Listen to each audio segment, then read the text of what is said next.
cemetery, is the frog. Fully rely on God. And my house is full of frogs, pictures of frogs, statues of frogs, emblems of frogs. And every once in a while, people say it seems almost idolatrous. But I always remind them that that's what it spells, so it's not idolatry. But since I'm in Rochester, I thought I'd give you a picture of the only frog that is known to be able to withstand being frozen solid. It's a northern Canadian frog, but he and she have been known to come as far south as upstate Michigan, which is where I'm from. And it is a subsistence frog for the Indians, for the Native Americans. If you're lost in the woods and you're starving, and it's wintertime where you can't find anything to eat, or the deer and bears have eaten everything already, there's a very bad-tasting little frog that will not kill you if you eat it, and they're kept in the freezer. And they find a place on a branch and let winter overtake them. And so if you're ever in Yukon and you're hungry, just be warned that they don't taste good at all. I'm here to talk about justice, specifically juvenile justice, but you have to start from justice. What does the Bible say about justice? Micah chapter 6, verse 8, He has showed me thee, O man, what is good, and what doth the Lord require of thee, but to do justly, and to love mercy, and to walk humbly with thy God. Zechariah chapter 7, verse 9. Thus speaketh the Lord of hosts, saying, Execute true judgment, and show mercy and compassion, every man to his brother, every one to another. And what does Jesus say about it? Matthew 23:23. Woe to you, teachers of the law and Pharisees, you hypocrites! You give a tenth, but you have neglected the more important matters of the law: justice, mercy, and faithfulness. Biblical injustice involves making individuals, communities, and the cosmos whole by upholding both goodness and impartiality. It stands at the center of true religion, according to James, who says that the kind of religion that God our Father accepts as pure and faultless is this: to look after orphans and widows in their distress, and to keep oneself from being polluted by the world. Remember that, because I'll refer back to it. New York, the United States, and civilization in general have tried time and time again to meet these ideals, but like sinners always do, we fall short and our efforts become corrupted by trying to fit them into the real world, being polluted by the world. We have gone from retributive justice embodied in an eye for an eye and the rules in the Torah and commentaries like Exodus. If a thief is found breaking in and is struck so that he dies, there shall be no blood guilt for him. But if the sun has risen on him, there shall be blood guilt for him. He shall surely pay. If he has nothing, then he shall be sold for his theft. In other words, if a man breaks into your home or your business, and in the process of defeating him, you kill him, then it's okay. If you imprison him and hold him till the sun rises, he becomes your slave and you can sell him for a profit.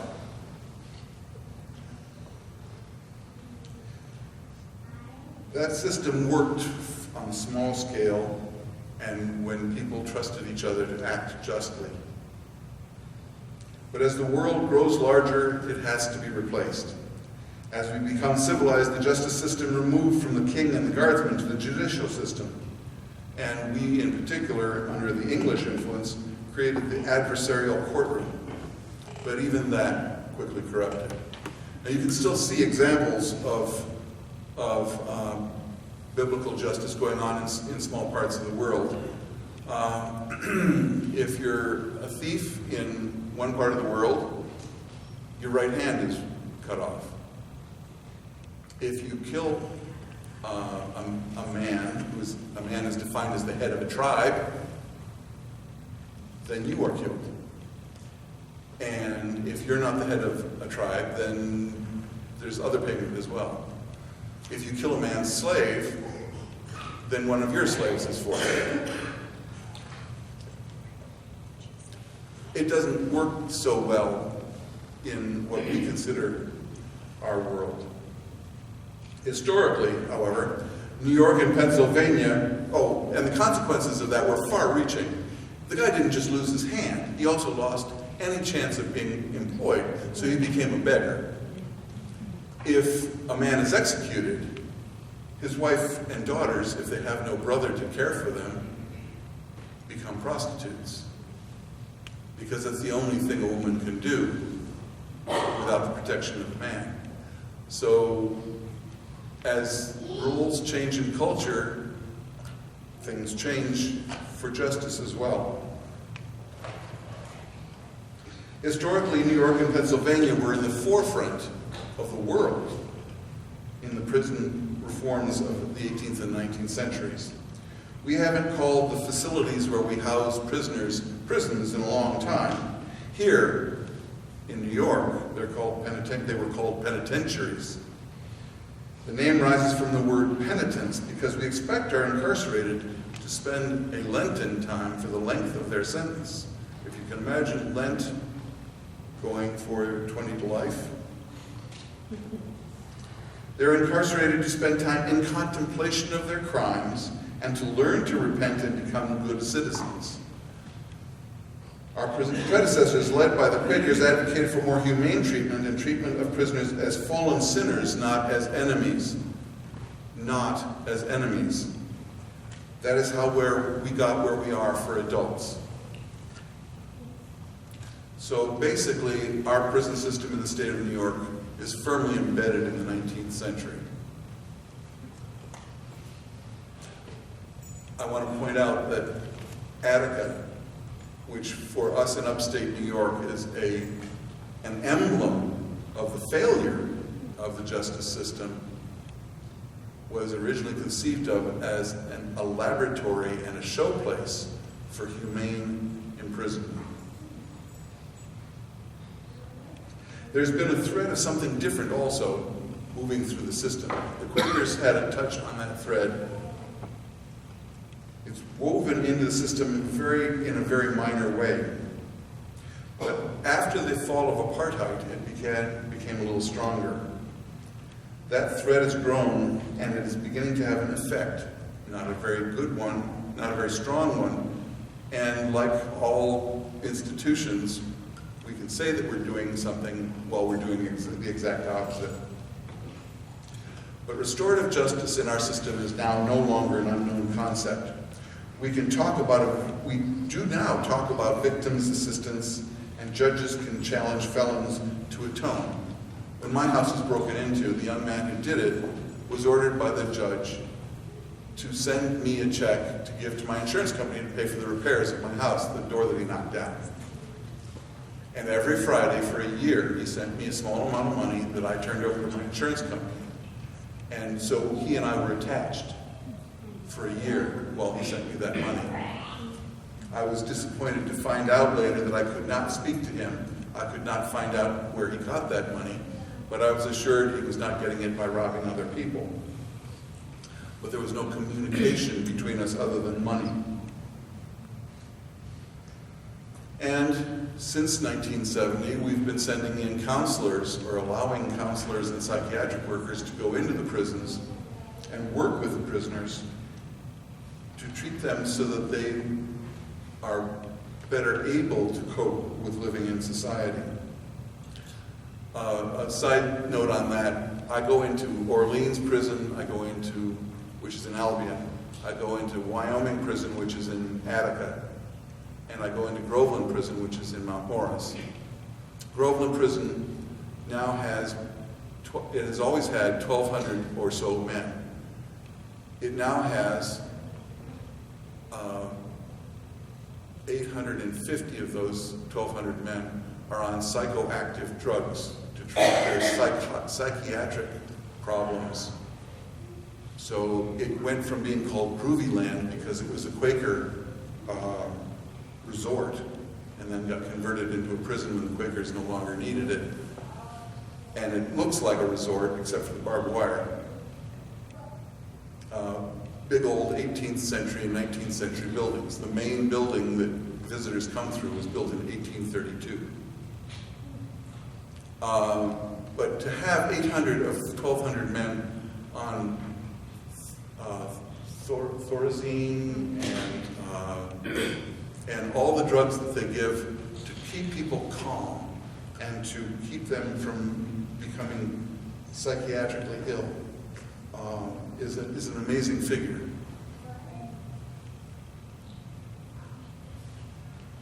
We now call our prisons correctional facilities.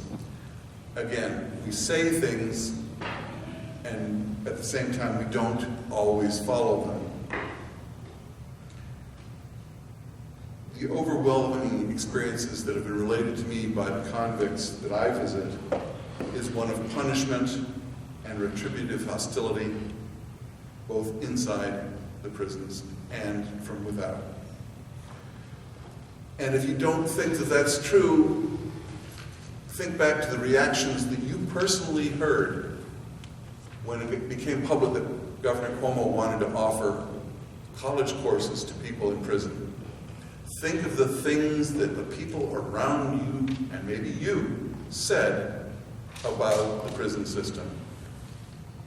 Why should they get free college when my own children can't, and I have to work hard to put them through?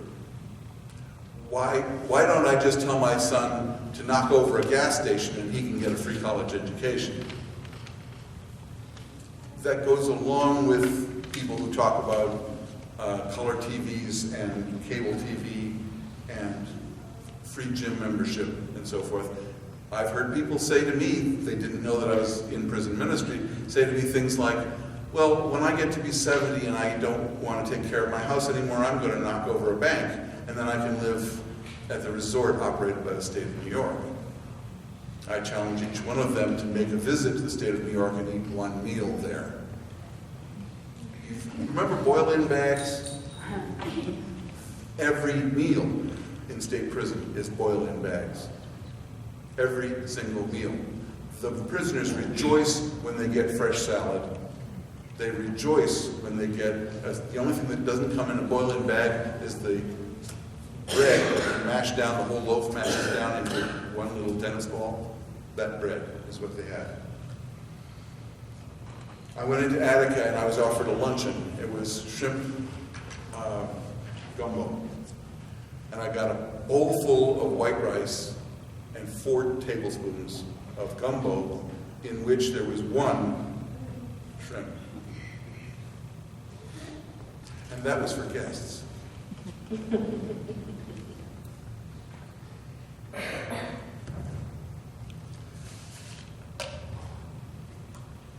Our culture is conflicted.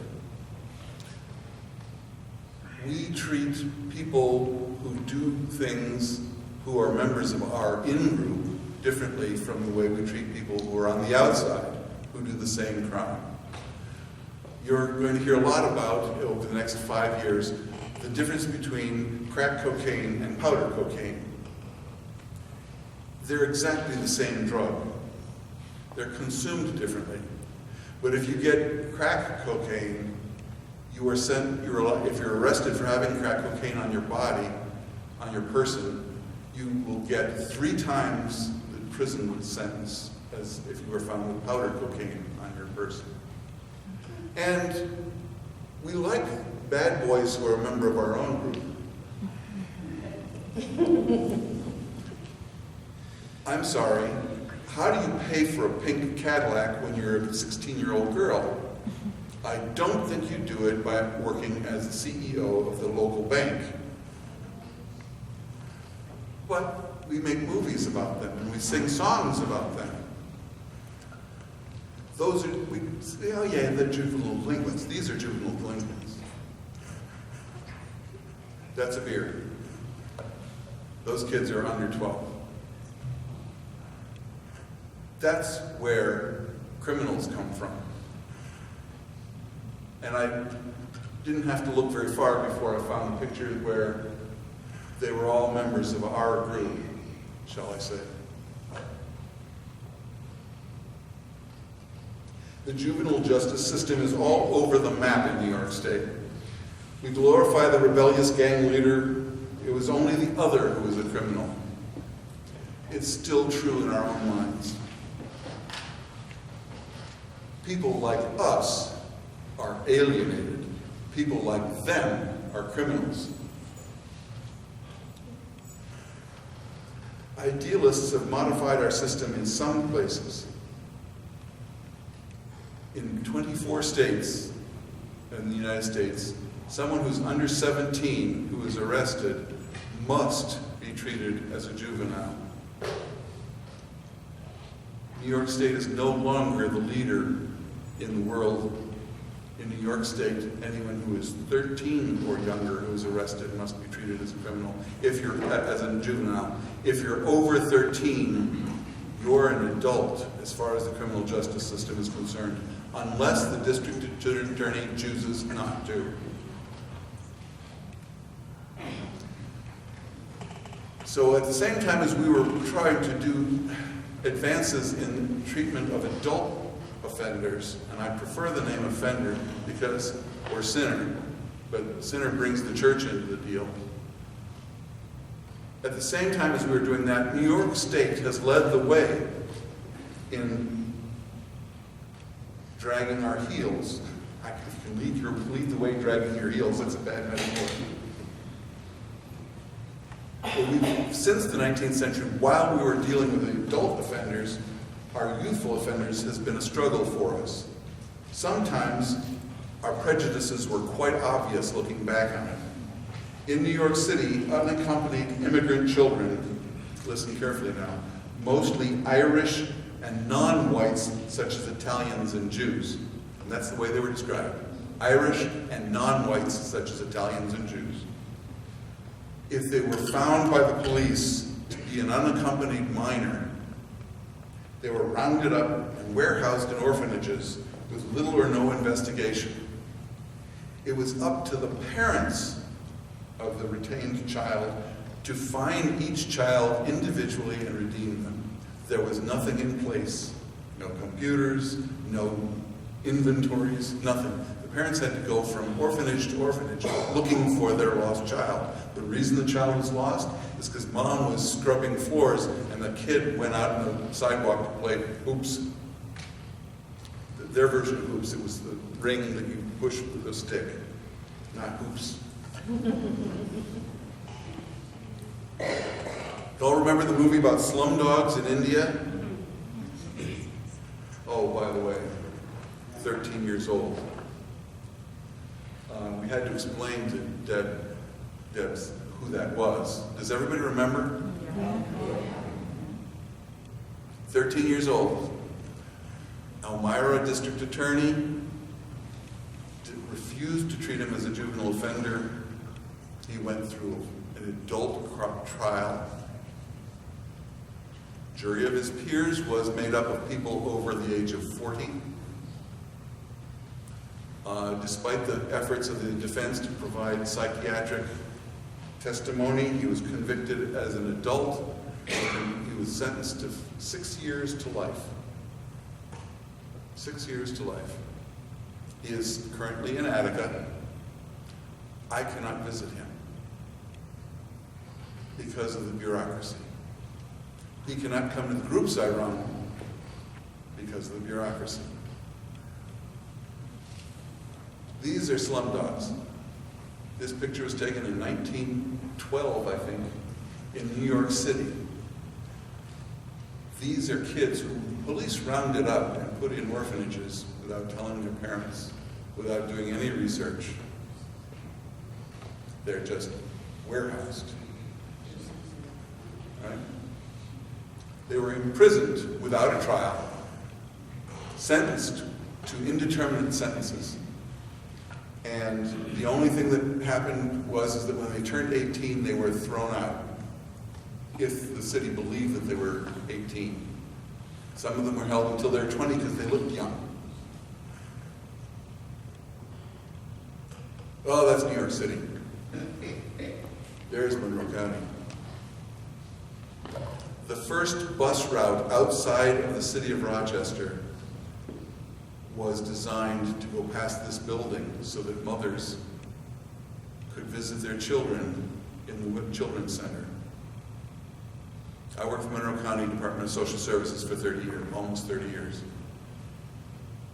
We were in charge of helping the mothers of the children in this place deal with their welfare worker who accused them of not reporting that the child was out of their home, so they were no longer able to get welfare for that child, or food stamps, or Medicaid. That was my job, was to mediate, one of my jobs. This building housed not only children who were rounded up in the early 1900s, but in the late 1900s, this is also where children 13 to 16 were put who were sentenced or who were awaiting trial. Eric Smith spent a year there. Luckily, that building has been knocked down. There's a Costco there now.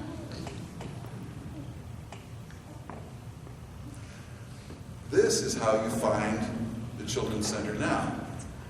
At the railroad that runs between Rush and Scottsville, a really busy piece of steel. The road beside it is the driveway to the new center.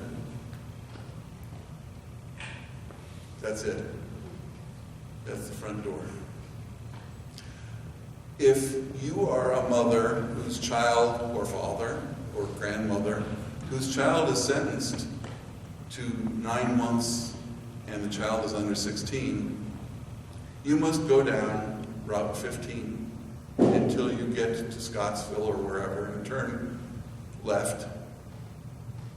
And then you have to wait until you hit the railroad tracks and then immediately go down that road for a mile. And you get there. You see that hill in the back there? That's Livingston County. That's how far you have to go to visit your child. I've talked to people who work there. They're doing the best they can. But the children there don't see their mothers and fathers and sisters and brothers nearly half as much as they did when it was up where Costco is now. The downtown jail for the 16, 17-year-olds is not much better. It's closer to the city center, but it is just a segregated wing of the adult jail.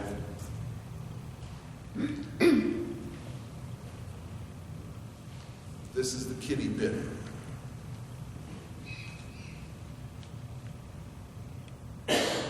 Each boy or girl, there are only 3 girls, and they don't get housed in the same place anymore.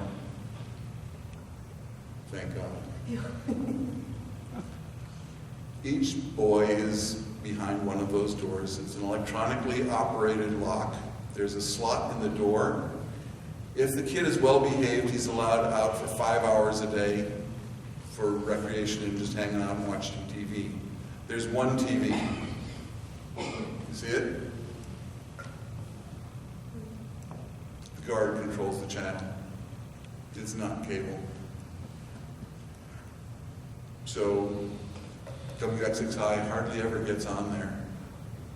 Channel 13, Channel 10, and Channel 8, and Fox. And if the boy doesn't like sports, tough.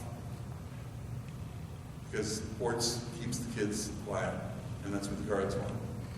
There's usually one guard. Sometimes they have 2. We ministers are allowed to come in and sit and talk.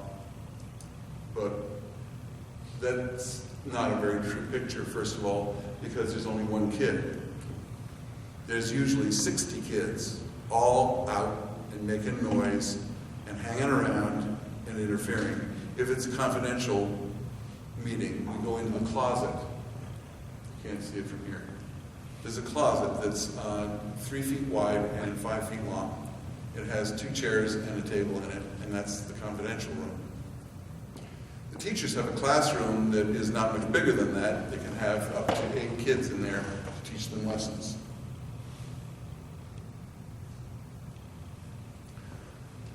People say, well, that's the best Rochester can do. That's New York City's version of it. It was closed down. I've talked to men who were at both Monroe County Jail for Youth and Spofford. Spofford was closed because of conditions: dirty floors, lack of heat, lack of light, lack of a meeting room, lack of liberty, and so forth. If you have no complaints, no tickets against you, and the guards can issue a ticket, teachers can issue a ticket, even I as a minister going in there can issue a ticket if a kid acts out. But if you have no tickets, you're allowed out for activities and for 5 hours of rec time.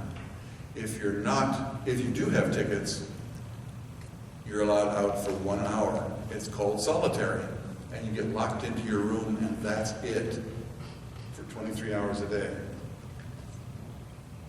Spofford no longer exists, but it's not that different from what exists in Monroe County. Monroe County is cleaner and newer. That's it. Kids are not they're not arrested anymore. New York state law has changed its language, and kids are now detained.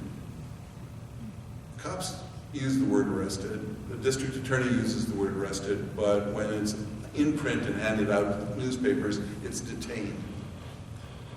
After detention, a youth is taken before a judge, and the DA declares whether the DA is going to be process the youth as a juvenile or adult. In Monroe County, the rates are pretty much 50%.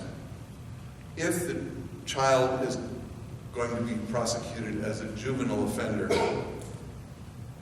they are then put into family court, and so forth. If the 50% of them who are declared adults go on to adult court. But no matter which way the DA is going to go, they go to arraignment in front of, you all remember the comedy night court? Mm-hmm. That's what they go to, an arraignment court. No matter which way the DA is going to go. So if you can imagine a 13-year-old girl in Orange, sitting in a room like this waiting to be called before the judge, and then the judge in Monroe County, the arraignment court, the surface of the judge's desk is about this high. So you're a 13-year-old girl, you're wearing an orange jumpsuit, and orange, trust me, orange is not the new black, and the tailors at the county jail really are bad. There is no such thing as a form-fitting jumpsuit. And it's embarrassing and it's cold. You're not allowed to wear a sweatshirt under it. You're required to wear underpants. You can wear socks or not, that's up to you, but your shoes are orange Crocs. And you imagine the 13-year-old girl with a policeman standing next to her, or she's in handcuffs, and the lawyer here, and maybe if her mother acted quickly, her mother's sitting here, looking up at the judge, and being told that she's going to be charged as an adult.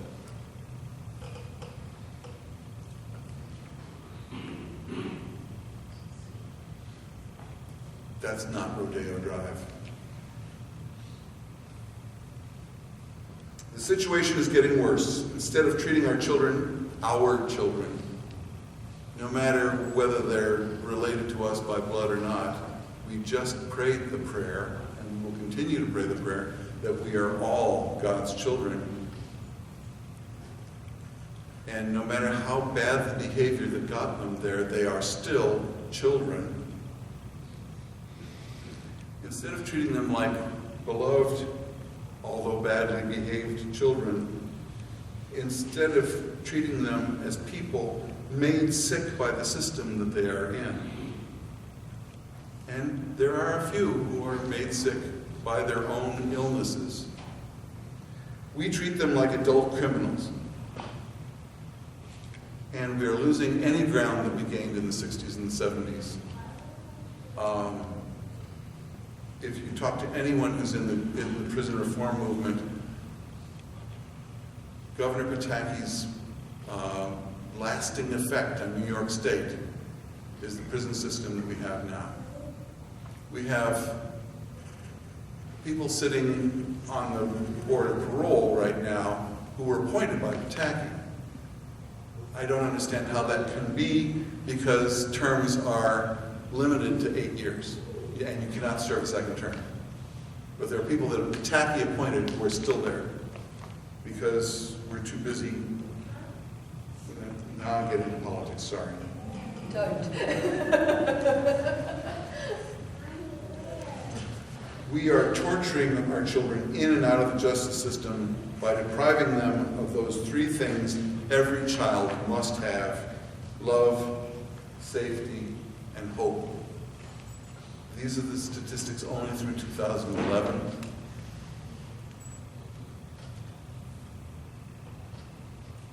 If you can think of anything worse than putting a 17-year-old in an adult prison and expecting him to be healthy when you let him out. And it's not getting better. The statistics for the next 5 years are no better than those.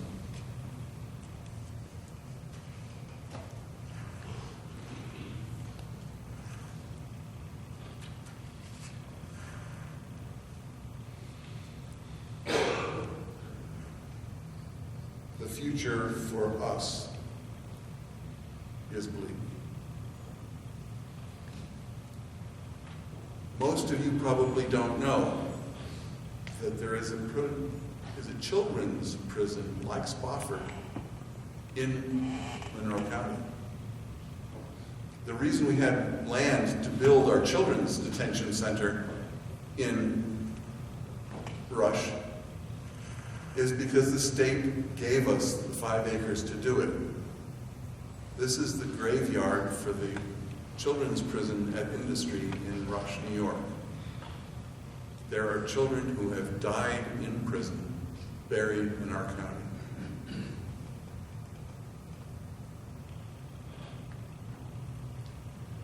This is what Western New York will always be remembered for.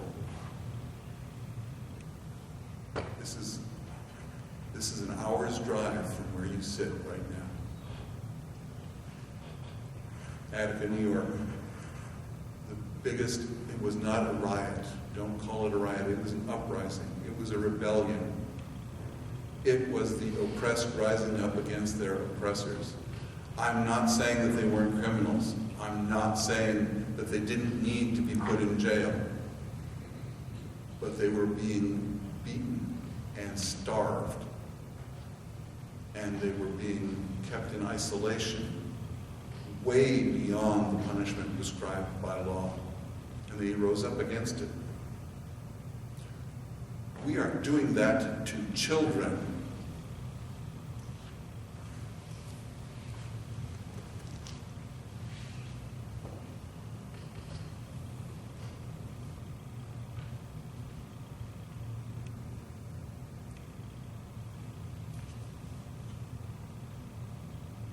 What does God call us to do? To do justice, love mercy, and walk humbly everywhere. Not just when we think we're with God, because God is always with us. Walk humbly always.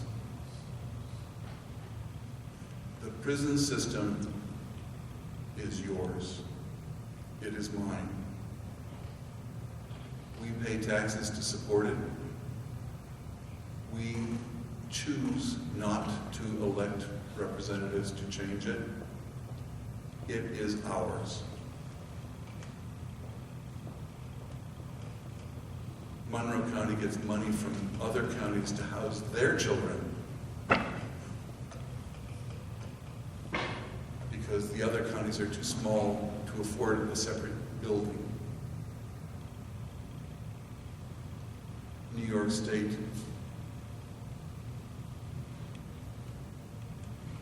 runs industry. It runs Groveland. It runs Attica. It runs Wyoming. It runs Albion for women. It runs Orleans for men.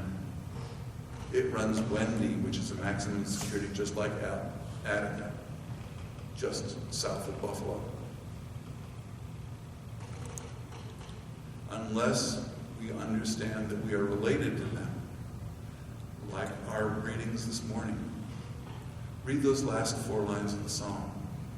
Those are the words of a child well cared for by a loving parent, looking to that loving parent in thanks and gratitude.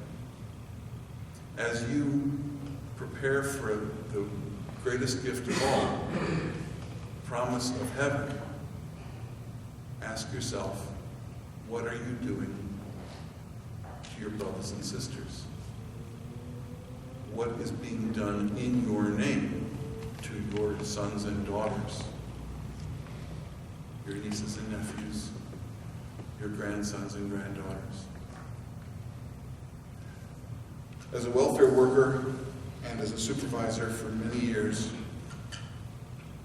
I always tried to tell people that the majority of the people on welfare are children. The next biggest group of people on welfare is grandmothers taking care of children who are on welfare. And the next biggest population of people on welfare is people who've gone to prison and have been dumped out of prison, totally unprepared to care for themselves. Those are the 3 big categories in welfare. So when we talk about the cost to our society, just in dollars, it's costing us thousands and thousands and thousands. On the back table as you leave, you'll see several printouts. One of them talks about how much it costs in Los Angeles to house a juvenile. That was printed up several years ago. The cost has gone up in California. California has reduced the cost over the years through cost savings, like boiling bags rather than real meals. It costs much more than that to house a child in New York State. Think what you could do with the money we spend on housing one child in the prison system, in the criminal system. What would this church do with the money, $250,000 to house 2 kids? What could this church do with $250,000 to help their neighbors, help your neighbors? So there are also a couple other printouts back there. One of them I didn't touch on, the PIN system, person in needs of service.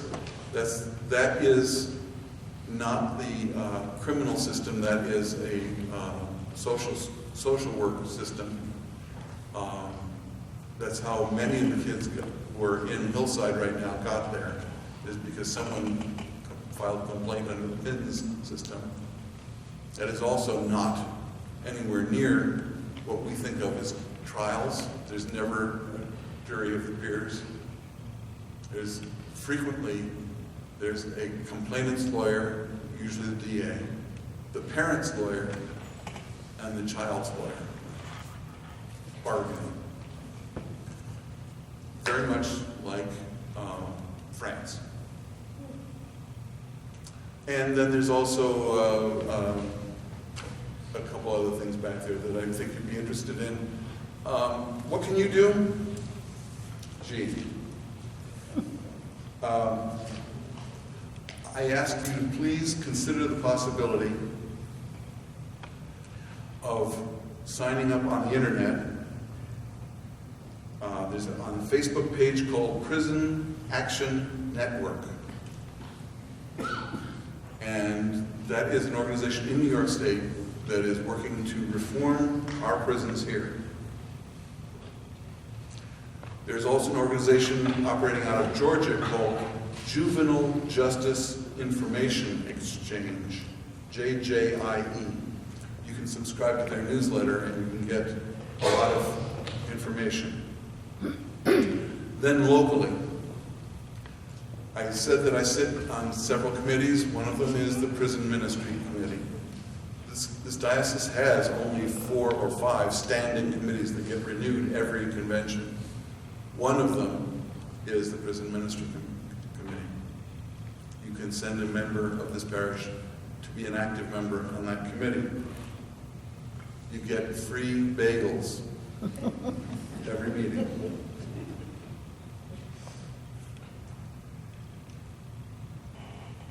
I want to tell you one of the things that we're doing on the Prison Committee, and that is the Storybook Project. The Storybook Project was started in Geneva. It's been operating there for 12 years. It's a wonderful ministry. A volunteer goes into the jail or the prison with a recording device, and the parent reads, and a book, a child's book. And the parent reads the child's book into the recording device.